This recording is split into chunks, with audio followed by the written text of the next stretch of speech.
ویسے تو پیارے پیغمبر علیہ الصلوۃ والسلام نے کسی کے لیے بد دعا نہیں فرمائی، لیکن ایک مرتبہ پیارے پیغمبر علیہ الصلوۃ والسلام نے فرمایا، اے اللہ پاک اس پر اپنے کتوں میں سے ایک کتا چھوڑ دے۔ یہ مکمل روایت اور واقعہ اس ویڈیو میں آپ کے گوش گزار کریں گے، براہ کرم ویڈیو پوری دیکھیں۔ واقعہ کچھ اس طرح سے ہے کہ حضرت محمد صلی اللہ علیہ وآلہ وسلم کی صاحبزادی حضرت کلثوم رضی اللہ تعالیٰ عنہ پہلے ابو لہب کے بیٹے عتیبہ کے نکاح میں تھیں، لیکن ابو لہب کے مجبور کرنے سے اس بدبخت عتیبہ نے حضرت کلثوم کو رخصتی سے پہلے ہی طلاق دے دی، اور اس بدبخت نے نبی پاک صلی اللہ علیہ وآلہ وسلم کی شان میں گستاخی بھی کی، یہاں تک کہ بدزبانی کرتے ہوئے پیارے پیغمبر علیہ الصلوۃ والسلام پر جھپٹ پڑا، اور آپ صلی اللہ علیہ وآلہ وسلم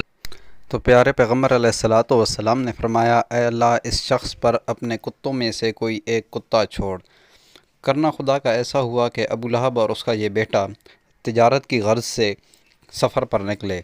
راستے میں ایک جگہ پر پہنچتے ہیں تو وہاں پر لوگوں نے بتلایا کہ یہاں پر درندے بہت زیادہ رہتے ہیں، تو ابو لہب نے کیا تدبیر اپنائی کہ اپنے بیٹے کو درمیان میں سلایا اور چاروں طرف سے لوگوں کو چارپائیاں ڈال کے دیں، تاکہ اگر کوئی موذی جانور آتا بھی ہے تو میرے بچے کے پاس نہ پہنچ سکے۔ تو رات ہوئی تو ایک شیر آتا ہے، وہ سب لوگوں کو سونگھتا ہوا اس کے لڑکے کے پاس جاتا ہے اور اس کا سر چبا ڈالتا ہے اور پھر وہاں سے نکل